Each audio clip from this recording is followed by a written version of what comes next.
তো hello guys, আমি পাভেল। আর এটা আমার একটা নতুন সেগমেন্ট যেটার নাম হচ্ছে যে সারপ্রাইজ কাস্টলেস পডকাস্ট উইথ পাভেল, যেখানে আমরা জাতি ধর্ম নির্বিশেষে সবার পডকাস্ট করে থাকি। এটা সারপ্রাইজ পডকাস্ট, তার কারণ একটা ছুটির দিন দেখে আমি গাড়ি নিয়ে বেরোবো। আমার চেনাশোনা যেসব বন্ধু বান্ধব আছে, যারা ফটোগ্রাফার, ভিডিওগ্রাফার, সিনেমাটোগ্রাফার বা মেকআপ আর্টিস্ট, তাদের কারোর জন্য বাড়িতে যাব, একটা মিনি পডকাস্ট শ্যুট করবো। আপাতত প্ল্যান মিনি পডকাস্ট, তার কারণ হচ্ছে লোকেদের অ্যাটেনশন টাইম খুব কমে গেছে, তাই এটা পডকাস্টের ছোট ভার্সন করার প্ল্যান করেছে। তোমরা দেখো, জানাও কেমন লাগলো সারপ্রাইজ পডকাস্টটা। অ্যান্ড এখানে র্যান্ডামলি সার্চ করে ওকে একটা নাম্বার এসছে, দেখি কল লাগাই। রিং হচ্ছে। দাদা, আচ্ছা, হ্যালো, বলছি তুমি কি বাড়িতে না বাইরে? হ্যালো, বাড়িতে?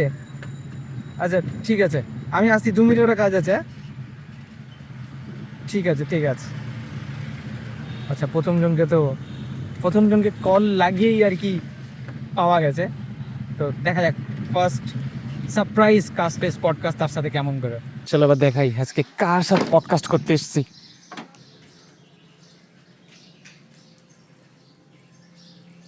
এটা তালা মারা স্বাভাবিক ব্যাপার। আচ্ছা, দরকার আছে একটু, চলো। আরে একটা হেভি হেভি দরকারি কাজে এসেছি আমরা, খুব দরকারি কাজে এসেছি একটা। আগে জানিয়ে আসতে হচ্ছে। ওই ওই আগে জানালে হবে না, তার কারণ হচ্ছে যে এটা একটা সারপ্রাইজ পডকাস্ট যেটা তোমাকে দিয়ে শুরু হবে। আমরা এখন করবো তোমার সাথে।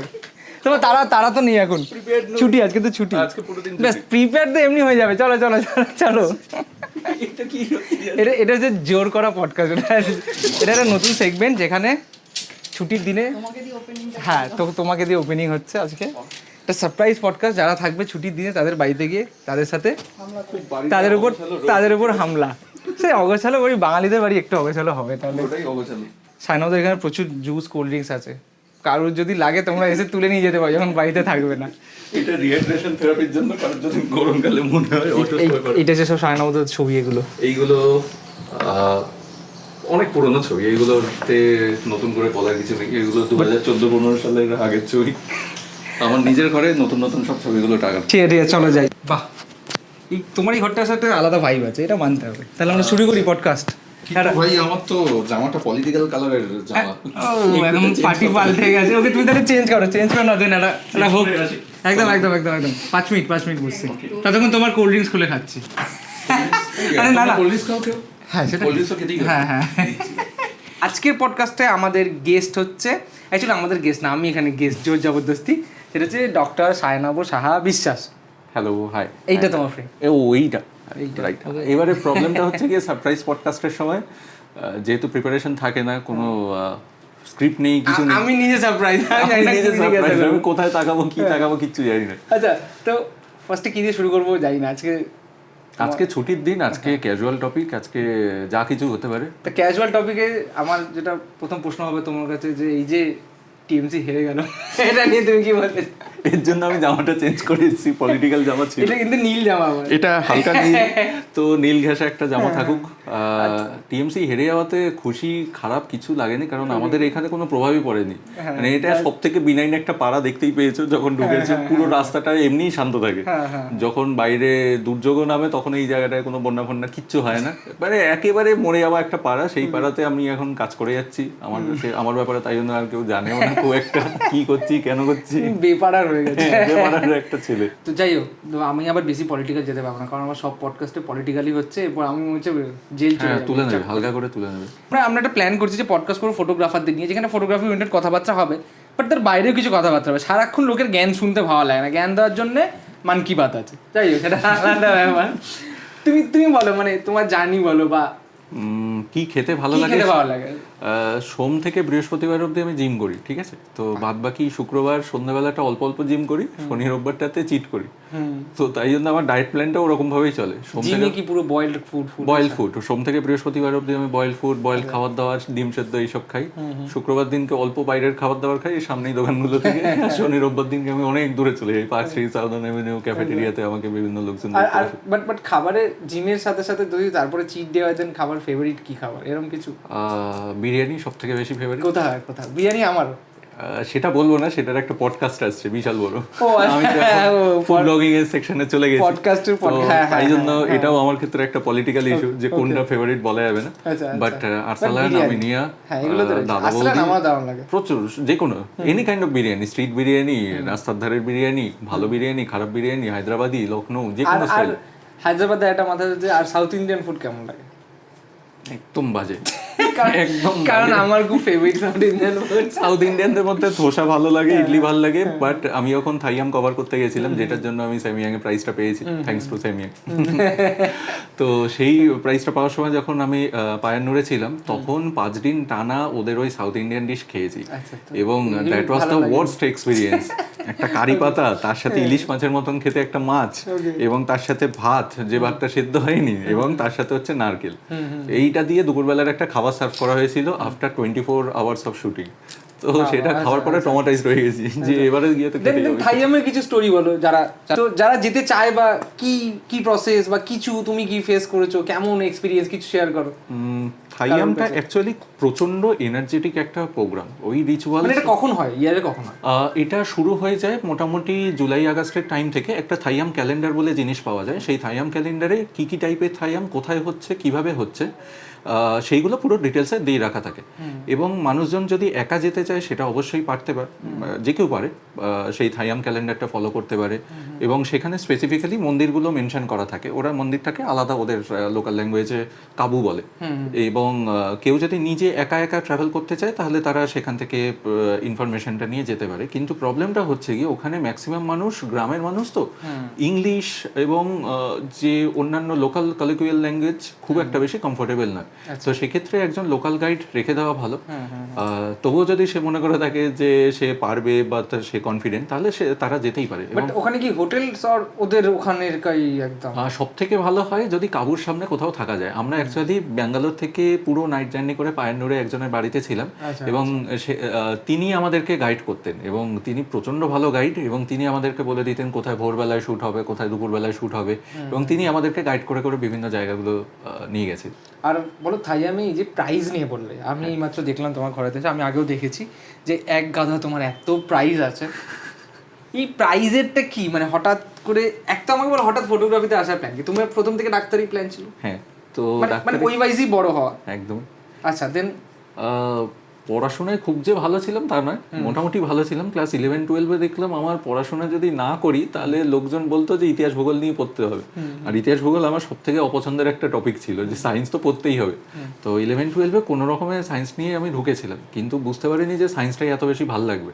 আমি ক্লাস 11-এর মধ্যে 12 পুরো সিলেবাস তৈরি করে দিয়ে ভেবেছি এই বছরই আমায় ডাক্তারি ইঞ্জিনিয়ারিং দুটোই ক্র্যাক করতে হবে। সে বছর পেরেও ছিলাম ক্র্যাক করতে। এবং বাড়ি থেকে বলেছিল যেটা তুই চুজ করবি, বাড়ি থেকে যে খুব প্রেশারাইজ করেছিল তা নয়। এবং সেকেন্ড ইয়ার অনওয়ার্ডস আমি ফটোগ্রাফিটা ভালোবাসতে শুরু করি। সেটা কারণ কি নিজেও জানি না, হয়তো কিছুটা বাবারও হাত রয়েছে, কারণ বাবার কাছে ছোট পুরোনো দিনের ইয়াশিকার ক্যামেরা ছিল, এবং একটা সোনি হ্যান্ডিক্যাম ছিল, যে দুটোতে আমার হাত দেওয়া নিষিদ্ধ। কিন্তু তাই জন্য ওই নিষিদ্ধ জিনিসের প্রতি লোকের আকর্ষণ যেরকম বাড়ে সেরকম ভাবে বেড়েছে। তো প্রথম বাবাও আমাকে কোনো ডিএসএলআর ক্যামেরা কিছু কিনে দেয়নি, কিন্তু নিজে স্কলারশিপের টাকায়, এবং সেই বছর আমি প্যাথোলজিতে একটা সিএ বলে পরীক্ষা হয়ে থাকে, জুনিয়র সিএ হলাম, মা খুশি হয়ে বাবা খুশি হয়ে ক্যামেরাটা দিয়েছিল। তো বুঝতে পারিনি ওখান থেকেই আমার পথটা আলাদা হতে শুরু করলো। এবং সেখান থেকে আমার স্ট্রিট ফটোগ্রাফিতে আসা, তারপরে ট্রাভেল ফটোগ্রাফিতে আসা। ট্রাভেল ফটোগ্রাফিতে আমি অ্যামাজন ইন্ডিয়া থেকে প্রাইজ পেয়েছি, টাইমস অফ ইন্ডিয়া থেকে ফার্স্ট প্রাইজ পেয়েছি। এইসব জিনিসগুলো বাবা মার কাছে যখন আসতে শুরু করলো তখন ওরা বুঝতে পারছিল না যে করছেটা কি, মানে এ তো ছেলে যেমন পড়াশোনা করছিল করছে, তো আবার তার সাথে এরকম প্রাইজও পাওয়া যায়, এবং প্রাইজের অ্যামাউন্টগুলো যথেষ্ট ভালো। অ্যামাজন ইন্ডিয়া থেকে আমি ক্যাননের একটা গোটা ডিএসএলআর গিফট পেয়েছিলাম, লেন্সেস। তো তাই জন্য ওরা ভাবছে তো মানে খুব তো খারাপও নয়, মানে ব্যাপারটা তখনকার দিনে একটা মিডিওকার ফ্যামিলিতে একটা ক্যামেরা গিফট পাওয়া উইথ লেন্সেস বিরাট বড় একটা বিষয়। আমাকে বলা হচ্ছে যে অন্য টপিকের কথাতে তুমি যদি ফটোগ্রাফার বা ডাক্তার না হতো তাহলে কি হতো? ল্যাদখোর বাঙালি বাদে, বাঙালি তাহলে হয়তো কম্পারেটিভ লিটারেচার পড়ে আতেল ফাতেল হয়ে ঘুরে বেড়াতাম, কাঁধে ঝোলা হয়ে। বইমেলায় তোমায় দেখা বইমেলায় দেখা যেত রবীন্দ্রনাথ ঠাকুরের মতন, বই বিক্রি হচ্ছে না দেখে, মানে তোমার মানে এরকম হ্যাঁ ওই মানে subject? রয়েছে, মানে আমার পুরো কালেকশন রয়েছে। একটা সাইড রয়েছে আমার পুরো পড়াশোনার বই, মানে কবিতার বই, একটা সাইড এখানে সিনেমাটোগ্রাফির প্রচুর বই, আছে, এখানে প্রচুর। এটা ওয়ান সাইড। আর উপরে যেগুলো আমি তুলে দিয়েছি ডকে তুলে দেওয়া, সেইগুলো হচ্ছে গিয়ে আমার পড়াশোনার বই, ওইগুলো ডকে উঠে গেছে। তুমি আমাকে বলো, একজন বাঙালি হয়ে এই ডাক্তারি, দেন পড়া, দেন ফটোগ্রাফি, দেন সিনেমাটোগ্রাফি, এত কিছু, তাহলে বাঙালি আড্ডা কখন দিলে তুমি? বাঙালি আড্ডা এটা তো হবেই। আমি তো আড্ডা দিতে খুব একটা পছন্দ করি না, ভালো আড্ডা লোক পাই না সত্যি বলতে, যার সাথে বসে একটু মানে এটা কিন্তু আমরা অনেকবার প্ল্যান করেছি আড্ডা দেওয়া, সিরিয়াসলি, বাট হয়নি। আমি পারিনি। আজ না আমারও হয়নি টাইম, বাট আমাদের কিন্তু হয়নি। বাট আড্ডা দেওয়াটা উচিত নয়, মানে ভালো লোকেদের সাথে যাবো আড্ডা দিতে। আজকে আড্ডা দিতে এখন কোথায় যাওয়া যেতে পারে? তোমার তো কাজ নেই, তাহলে যাই গঙ্গায়, আজকে আড্ডা হবে বাংলা ভাষা, ব্যাস। আজকে আড্ডা, তাহলে ওই গঙ্গার সাইডটাই যাবো না যেখানে সবাই থাকে। আজকে আমার একটা নতুন গঙ্গার সাইড আছে, কিন্তু তার আগে খাওয়া দাওয়া কিছু। না আরে আমি রান্না করি। আরে বলছি শোনো, খাওয়া শনিবারে আজকে রান্না বলছি, কোনো দরকার নেই খাবার দাবারে। চলে এসো খেয়ে দিয়ে যাবে। এরকম একটু বলতে হয়, লোকের বাড়িতে দিদি হাগুরের মতো খাবার চাওয়া যায় না, বুঝলে? মাংস আসবে আজকে শনিবারে, খেয়ে তারপর গঙ্গায় হবে। আর নাও আমার হাতে রান্না করা উচ্ছে আলু ভাজা। এসবের কি দরকার ছিল? এসো বসো। চিকেনটা আমি রান্না করিনি, যেটুকুনি করেছি সেটুকুনি বল। এই হচ্ছে ফায়দা, সেটা ছুটির দিনে আসলে চিকেন মটন কিছু দিলে পাওয়া যাবেই যাবে। তুমি কি চিকেন খাও? আর মানে চিকেন মাটন কোনটা, এরকম কিছু ব্যাপার আছে না? যেটা রান্না করতে পারি সেটাই খেয়ে নিই। একবার মাটন রান্না করেছিলাম, সেদ্ধ হয়নি, সেটা খুব তৃপ্তি। তুমি সত্যি রান্না পারো ভালো, মানে করো? আমি রান্না যখনই ছুটি পাই, শনি রোববার দেখে ছুটি পেতে রান্না করি। খুব একটা যে ভালো রান্না করি তা নয়, বাট যারা আমার রান্না খেয়েছে তারা কেউ খারাপ বলেনি এখনো। আমি রান্না করতে ভালোবাসি, রান্না করিও বাড়িতে। আমার জন্য যারা খেয়েছে তারা জীবিত নেই আজকে, এর মধ্যে একটা আওয়াজ আছে, এই হচ্ছে ব্যাপার। ওকে দেন আমি এখন খেয়ে নিই, রোববারে বাজার মাংসটা ভালো হয়েছে, খেয়ে সেটা দেখা হচ্ছে আবার গঙ্গায়। আচ্ছা, এই যে গঙ্গায় আসার গল্প, ফটোগ্রাফার মানে গঙ্গাতে তো আসবেই। আমরা তো উত্তর কলকাতার ছেলে, তাদের জন্য তো গঙ্গা স্পেশাল। তুমি তো এসছো অবভিয়াসলি।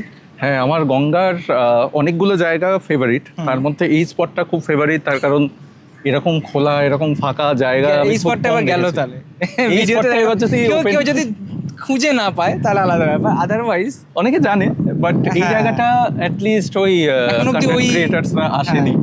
কিন্তু আগে কিন্তু গঙ্গায় এরকম মানে এত হাইলি পপুলেটেড ছিল, যেটা আর কি, যেটা ওই ঘাটগুলোতে যখন বসে থাকতাম গল্প করতাম তখন কিন্তু এত প্রবলেম ছিল না। মানে আমরা আসতাম, গল্প করতাম, চলে যেতাম, না কিছুটা সময় কাটাতাম। এখন তো সেখানে বসারই জায়গা পাই না।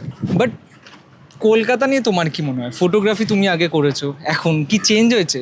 মানে আমি টিপিক্যাল ফটোগ্রাফির পার্সপেক্টিভে বলছি না, নর্মাল পার্সপেক্টিভে। চেঞ্জ তো হয়েছে, অনেক জেনারেশন চেঞ্জ হয়ে গেছে। এখনকার দিনের শুধুমাত্র ফ্যাশন, ওয়েডিং এইগুলোকেই লোকজন ফটোগ্রাফি হিসেবে ভাবছে, বাট আমাদের সময় কত কিছু ছিল। স্ট্রিট ফটোগ্রাফি ছিল, ট্রাভেল ছিল, স্ট্রিট একটা বড় পার্ট ছিল। তখন আমাদের শেখাটাই শুরুটাই হয়েছে স্ট্রিট ফটোগ্রাফি দিয়ে, এবং এত ভালো লাগতো। তখন কম্পিটিশনস হতো, কম্পিটিশন গিয়ে বলতে মনে পড়লো, তো আমরা যারা কম্পিটিশনে পার্টিসিপেট করি তারা ওই আগেও যে কথাটা বললাম, যে আগে আমরা জেনে নিতাম যে কি নিয়ে কম্পিটিশন হচ্ছে, কিভাবে হচ্ছে, কোথায় হচ্ছে, কতদিন থেকে কত অবধি তারিখ। এই জিনিসটা এখন অনেকটা চেঞ্জ হয়ে গেছে, আপডেটেড হয়ে গেছে। এখন অনলাইনে কেউ যদি দেখে কোথায় কম্পিটিশন চলছে, সবার আগে জানা উচিত যে কতদিন ধরে চলবে, আমার ডেডলাইন কি, আমার থিম কি, সেই থিমের উপরে তাহলে একটা ছবি তুলি। মানে তুমি যে তুমি যে এতগুলো ধরো পেয়েছো, তুমি নিসি পেয়েছো, তুমি গোডক্স পেয়েছো, লাইট মন্স পেয়েছো, 10-11খানা 12খানা বাড়িতে যেটা দেখালাম, প্লাস তুমি অন্যান্য কোম্পানিরও পেয়েছো, নিকিতাদের পেয়েছো। এখানে আবার কোট আনকোট বলে রাখি, আমি এদের নাম নিচ্ছি, দুদিন আগে লাইট মন্সে অ্যাড করছি, মানে এটা স্পন্সার্ড নয়, আমি জাস্ট কথার কথা বলছি, বিকজ আমার মধ্যে প্রচুর প্রাইস পেয়েছি, সিরিয়াসলি প্রচুর প্রাইস পেয়েছি। তো তুমি কি ফলো করো, মানে লোকেরা কি দেখলে বুঝবে? বিকজ আমিও কিন্তু অনেক সময় জানি না, অথচ কম্পিটিশন হয়ে তারপর দেখলাম যে তুমি সিলেক্টেড ফার্স্ট প্রাইজ। আমি বললাম আচ্ছা, কবে হলো ভগবানই জানে। তো প্রথম আমি দেখি যে ডেডলাইন কি আছে, কারণ অনেক সময় হয় যে ডেডলাইনটা পার হয়ে যায়, তার জন্য অনেক কম্পিটিশনে আমার পার্টিসিপেশন করাও হয় না এবং জানানোও হয় না। আমি জেনারেলি যখনই জানতে পারি যে কোথাও একটা কম্পিটিশন হচ্ছে, আমি আমার চেনা জানা সার্কেলের মধ্যে জানিয়ে দেওয়ার চেষ্টা করি, যেটা তোমার ক্ষেত্রেও হয়েছিল, কিছুদিন আগে তোমাকে জানিয়েছিল। এই দেখলাম ভিভোর একটা কম্পিটিশনে হয়েছিল, তো আমি হয়েছে সেটা। না সেটা নয়, বাট আমি মনে করি না যে কম্পিটিশনটা আমার একার জিনিস। আবার চেনা জানা 10-15 জন লোক মিলে একটা জায়গাতে হই হই করে হ্যাঁ, পার্টিসিপেট করব, পার্টিসিপেশনটাতে আমি খুব মজা পাই। এবার তার ডেডলাইন থাকে, ডেডলাইনটা পেরিয়ে গেলে আর কোনো মজা থাকে না। তো আর দেন আর সাবমিটের সাবমিট করার সময় যেটা করতে হয় যে যদি ইনস্টাগ্রামে করতে পার্টিসিপেট সবই করতে বেশিরভাগই বেশিরভাগই ইনস্টাগ্রামে। এখন ওই আগেকার দিনের মতন ওই গুগল ডকুমেন্ট Mail ফাইল করো, নেই, হ্যাঁ, মেল হ্যাঁ, করো, ওইসব ব্যাপার নেই। যদিও লাইটমন্সের যে ব্যাপারটা এসছে আমার খুব ভালো লেগেছে, ফর অথেন্টিকেশন পারপাস ওরা কি করেছে একটা ডেডলাইন সেট করে দিয়েছে। তারপরে বলেছে যে আপনারা ফটোটা পোস্ট করে বা ভিডিওটা পোস্ট করে আপনারা একটা হ্যাশট্যাগ পার্টিকুলারলি ইউজ করুন। সেই হ্যাশট্যাগুলো খুব ইম্পর্টেন্ট, কারণ ওরা যখন সিলেকশন করে তখন ওই হ্যাশট্যাগটা ধরে কতগুলো এন্ট্রি রয়েছে সেই অনুযায়ী সার্চ করে। তো ভিজিবিলিটিটা তাদের কাছে অলরেডি একটা ফিল্টার্ড আউট ভিজিবিলিটি চলে আসে। থার্ড হচ্ছে গিয়ে সেই জিনিসটাকে আবার মেইলও করতে বলে। এই জিনিসটাতে কি হয়, যাতে পরবর্তী ক্ষেত্রে অনেক সময় কি হয় যে ফিডের অনেকটা নিচে চলে গেছে বা আসেনি, কোনো কারণে হয়তো ভুল হ্যাশট্যাগ চলে গেছে, হ্যাশট্যাগ যদি ঠিকঠাক প্রপারলি ইউজ না করা হয় তাহলে ভিজিবিলিটি নিয়ে অনেক প্রবলেম হয়। তো তাই জন্য ওরা বলছে যে লিঙ্কটাও যেন ওদের কাছে আলাদা করে মেইল হিসেবে পোস্ট করা। মানে মেন হচ্ছে Three-factor authentication। হ্যাঁ, মানে মেন হচ্ছে ডেসক্রিপশন দেখো এন্ড হ্যাশট্যাগ গুলো প্রপারলি ফলো করো, ওর তাহলে একটু স্ক্রল করো। কিন্তু আমি রিসেন্ট দেখলাম, আমি যেটা করলাম ওর লাইট মনসের এই ফার্স্ট না আগে হয়েছে আমি এক্সাক্ট জানি না, হয়েছে মনে, বাট যে ভিডিওর জন্য একটা ডেডিকেটেডলি কম্পিটিশন প্লাস আবার নাকি প্লাস লোকেদের নিয়ে গিয়ে নাকি ওখানে বলছে রাখবে বুট ক্যাম্প করা হবে। এটা কিন্তু আলাদা, হ্যাঁ, আর এটা কিন্তু কম্পিটিশন। দেখো আমরা আমাদের জনারে বাড়ি থেকে বেরোলাম মাইন্ডসেট করে বা কি শুট করলাম, বাড়ি গিয়ে এডিট করলাম 4 দিন 10 দিন, বাট ওখানে বলছে ডেলি বুট ক্যাম্প হবে, ডেলি বুট ক্যাম্পে ডেলি চ্যালেঞ্জ আসবে, তবে তো একটা ফটো বা মানে ভিডিওগ্রাফারের যেহেতু আপাতত আমার তো আমি তো বলবো ফটোগ্রাফারদেরও এটা করা উচিত, সবার করা উচিত। আমার মনে হয় বুট ক্যাম্পে সবার যাওয়া উচিত। কিছু বছর আগে আমি ইন্ডিগো থেকেও সিলেক্টেড হয়েছিলাম, বাট ফাইনাল স্টেজে যেতে পারিনি। সেটাতে যাচ্ছিলেন স্যার রঘুরাই, তো সেখানে যদি যেতে পারতাম খুব ভালো হতো। প্রথম 30 জনের মধ্যে সিলেক্টেড হয়েছিলাম। তো এই বুট ক্যাম্প বা কোথাও গিয়ে একটা সিচুয়েশনের মধ্যে দাঁড়িয়ে সেখানে ছবি তোলা এবং কন্টিনিউয়াস একটা রিগোরাস অ্যাক্টিভিটির মধ্যে থাকা, ওইখানে নিজেকে পুশ করা। সিরিয়াসলি বলছি, এটা প্রমোটেড না, বাট এটা আমি নিজে পার্টিসিপেট করবো, ফায়নাবাদাও করবো, পার্টিকুলারলি ওটার জন্যই করবো। হ্যাঁ, যে বুট ক্যাম্প গেমটা, বুট ক্যাম্প গেমটার জন্য আমরা ফটোগ্রাফাররা গিয়ে থাকবে, এলিমিনেট আর ডেলি এলিমিনেশনও আছে, আর যে জিতবে সে টাকাও পাবে। যদি আমরা এলিমিনেটেড হয়ে যাই, প্লিজ আমাদের কোয়ালিটি নিয়ে জাজ করবেন না, আমাদের জন্য এলিমিনেটেড হবে, ঠিক আছে? মানে আমরা জানি আমরা খুব ভালো কাজ করি, কিন্তু সেটাও একটা বাজে জিনিস যে আমরা কাজ করি না। অভিরাজ পড়ে আস না, বাদিকটা দেখিস। হ্যাঁ, সরি, এটা কাট করে। প্রোডাকশন আমাদের একটু কম আছে, তো একজন যদি আবার তার মধ্যে বেরিয়ে যায় তাহলে খুবই মুশকিল। আরাধনের 4টি ছেলে রইল, বাকি 3। তুমি এবারে বলো যে তোমার ফিউচার প্ল্যান কি ফটোগ্রাফি? ফিউচার বলতে আমি সিনেমাটোগ্রাফি নিয়ে পার্সু করতে চাইছি, যে কারণে এসআরএফটি এর সাথে কথাবার্তা চলছে। আমার বেশ কিছু ফিউচার প্রজেক্ট রয়েছে যেগুলো সিনেমাটোগ্রাফি রিলেটেড। এই বছরে 2টো ফিল্ম প্রজেক্ট রয়েছে এবং সেই ফিল্ম প্রজেক্টগুলোকে নিয়েই কাজ করার প্ল্যান রয়েছে। জুলাই মাস থেকে আমাদের কাজবাজ শুরু হবে। এই যে যারা এখন ফটোগ্রাফি করছে তাদের তুমি কি বলবে, তোমার পার্সপেক্টিভে কি মনে হয় তাদের কিভাবে এগোনো উচিত, কি করা উচিত না? মনে হয় প্রথম হচ্ছে গিয়ে তাদের আগে ডেডিকেটেডলি শেখা উচিত। আজকালকার দিনে অনেকেই শুধু আগে ক্যামেরাটা নিয়ে নিচ্ছে, ক্যামেরাটা নিয়ে জাস্ট বেরিয়ে চলে যাচ্ছে রাস্তাঘাটে। সেটা খারাপ নয়, যেহেতু এটা প্র্যাকটিক্যাল ফিল্ড, অবশ্যই সবারই প্র্যাকটিক্যালি এটা জানা দরকার। বাট আমার মনে হয় যে আগে একটু পড়াশোনা করা উচিত, যে কত রকমের ফটোগ্রাফি হয়, কতজন এর আগে কাজ করেছে, কন্টেম্পোরারি ফটোগ্রাফার্সের লিস্ট পাওয়া উচিত, যেগুলো দেখে আমরা অ্যাকচুয়ালি স্ট্রিট ফটোগ্রাফিতে বড় হয়েছিলাম। তো সেটা যদি লেবু চা দুটো তো তাদের ক্যাশিয়ার টাকা দিয়ে দেবো, ক্যাশিয়ার কই, ক্যাশিয়ার পালিয়ে গেছে। আচ্ছা না ঠিক আছে, দিয়ে দিচ্ছি। ক্যাশিয়ার কাছে আছে টাকা, আছে, তাহলে ঠিক আছে। তো ফার্স্টে স্টাডি করে এসে যদি কেউ ফটোগ্রাফিটা করে, তাহলে বেসিক্যালি আজকালকার দিনে যেটা করছে সবাই, যে কাউকে দেখছে, ইন্সপায়ার্ড হচ্ছে, তাকে দেখে কপি করে দিচ্ছে। আমি দুদিন আগে অভিস্মিতার পডকাস্টে করলাম, ও সেম বলবে, সবাই কপিকেট। একটা জিনিস হচ্ছে সেটা প্রাইস পাচ্ছে বা সেটা কোথাও ভাইরাল হচ্ছে, শুধু ওই তো হচ্ছে না, কন্টেন্ট ক্রিয়েশনও হচ্ছে। আমি পার্সোনাল এক্সপেরিয়েন্স থেকে বলছি এটা। ও বাবা, তাহলে তো আর কিছু বলার নেই। ওকে, থ্যাংক ইউ। সরি, কফি না, এটা লেবু চা। হ্যাঁ, লেবু, গঙ্গার ঘাটে বসে লেবু চা খাওয়ার মজাটাই আলাদা। হালকা করে খাও। এবার যদি এই কপি থেকে বেরোতে হয় না, তাহলে সবার আগে যেটা করা উচিত যে বাইরে কন্টেম্পোরারি কি কি কাজ হচ্ছে সেইগুলোকে নিয়ে যে কেউ যদি স্টাডিজ না করে, সেই কেউ যদি অ্যাটলিস্ট স্টাডি না করুক, মানে তাদের জানা উচিত। ইনস্টাগ্রাম স্ক্রোল করতে করতে এমন একটা হয়ে যায় না, তুমি যে ফিডটা দেখে পছন্দ হচ্ছে সেই জিনিসটা বারবার তোমায় দেখায় এবং তুমি ওই স্ক্রোলিং করে করতে থাকো। সুবিধা ভাবির ভিডিও বারবার দেখাতেই পারে যার যেটা ভালো লাগে, মানে সেটাও নিশ্চয়ই ইনস্টাগ্রাম বুঝতে পারে কার কোনটা সত্যিই ভালো লাগে, কেউ জ্ঞান দিচ্ছে কি না দিচ্ছে। আচ্ছা, এই এআই নিয়ে বলো, এআইটা কি মনে হয় চাপ আমাদের জন্য? না না, আমার তো মনে ইউজ করছো? আমি এআই প্রচুর ইউজ করি, প্রচুর। মানে আমার সমস্ত টুলসের মধ্যে এআই ইন্টিগ্রেট করে রাখা আছে। আমি এআই ডিপেন্ডেন্ট নই। আমি স্টোরি লিখতে পারি, স্টোরি লেখার পরে যা যা লস থাকে সেইটা আমি প্রুফ রিডিংয়ের জন্য পাঠাই।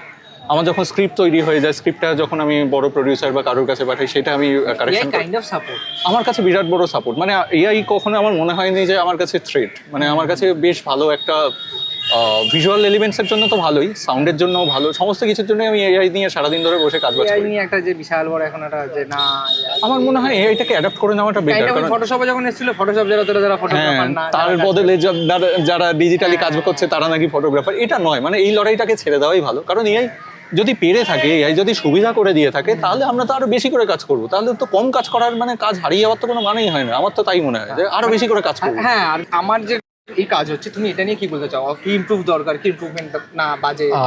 জেনারেলি আমি না খুব একটা বেশি পডকাস্টে বা কোথাও ক্যামেরার সামনে আসি না। খুব পছন্দের লোক তোমরা রয়েছে, মানে পাবেল, আরেকজনও আমার খুব ভালো পছন্দের, সে আজকে নেই, আজকে আসার কথা ছিল, ইন্দ্রনীল।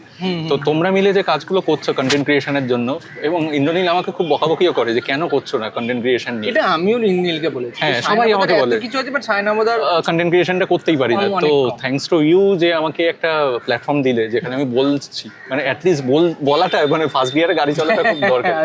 এবং তোমরা সেখানে মোটামুটি থার্ড ফোর্থ গিয়ারে গাড়ি চালাচ্ছ, মানে হ্যাটস অফ টু ইউ। মানে কাজ আলাদা, আর আমাদের কাজ একটু আলাদা, বাট আমার ভালো লাগে, অনেস্টলি ভালো লাগে। তাই জন্য আমরা ডিসকাশন করি, এবং আমাদের প্রত্যেক দিনের ডিসকাশনের মধ্যে তোমার যে ওই সুন্দর সুন্দর পলিটিক্যাল টপিকসগুলো সেগুলো রয়েছে, সেটা আমাকে অভিরাজের ফোন করে যেদিনকে কথা হচ্ছিল বলছে দারুণ বানিয়েছে কার্ডসগুলো, এডিটসগুলো।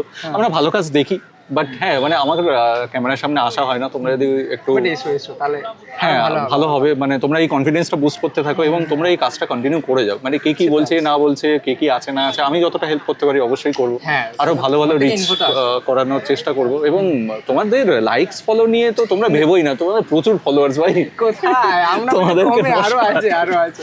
তো হ্যাঁ, বাট ভালো কাজটা কন্টিনিউ করে যাও, আমি সেটাই চাইবো যাতে আরো ভালো কাজ হয়। কিন্তু ততক্ষণ এনাদের চ্যানেলটা দেখুন, এনাদের বলছি কারণ এরা অনেকে মিলে কাজ করছে, এরা একা নয়। ক্যামেরার পিছনে রয়েছে একজন মানুষ, ক্রিশ, কিন্তু ওই ক্রিশ, আচ্ছা, ক্যামেরার পিছনে ক্রিশ, এবং ওর সব থেকে বড় লাইফের সাপোর্ট হচ্ছে ওর ওয়াইফ। দেখা যাচ্ছে না, দেখা যাচ্ছে। তো ও একটা টিম হিসেবে কাজ করে, পাভেল ইজ এ টিম, মানে সেটা বোঝা যায় না। ওর আমারও টার্গেট তোমার মধ্যে ভালো প্রোডাকশন, ভালো কন্টেন্ট, ভালো কাজও এই হচ্ছে এইটাই চেষ্টা করে যাচ্ছি যতক্ষণ অবধি পারবো, চেষ্টা করে। আমরা বইয়েরটা আমরা খুব তাড়াতাড়ি প্ল্যান করছি আনার জন্য। একদম সিরিয়াসলি থ্যাংক ইউ মাংস ভাতটা খাওয়ানোর জন্য। না, আসতে থাকো, এবং যারা যারা লাইকস, ফলো, শেয়ার, সাবস্ক্রাইব করবেন তাদেরকে আলাদা করে আমরা মাংস ভাত খাওয়াবো। এবং সোমবার দিনকে এখানে চলে আসবেন, যে লোকেশনটা পাঠিয়েছি ওখানে পুজো হয়, ওখানে দেখা। ওখানে 10 টাকা দিতে হবে, 10 টাকা দিয়ে আপনাদের সাথে ওখানে দেখা। নেমন্তন্ন করেছে আমরাও থাকবো ওখানে। হ্যাঁ, সেদিন সোমবার করে দেখা হবে। ঠিক আছে, টাটা। আজকের মতন এখানেই শেষ। যে নামটাই ভুলে গেলাম, সরি, আজকের মতো এখানেই শেষ। সারপ্রাইজ কাস্টলেস পডকাস্ট উইথ পাবেল, যেখানে আমরা জাতি ধর্ম নির্বিশেষে সবার পডকাস্ট করবো। টাটা।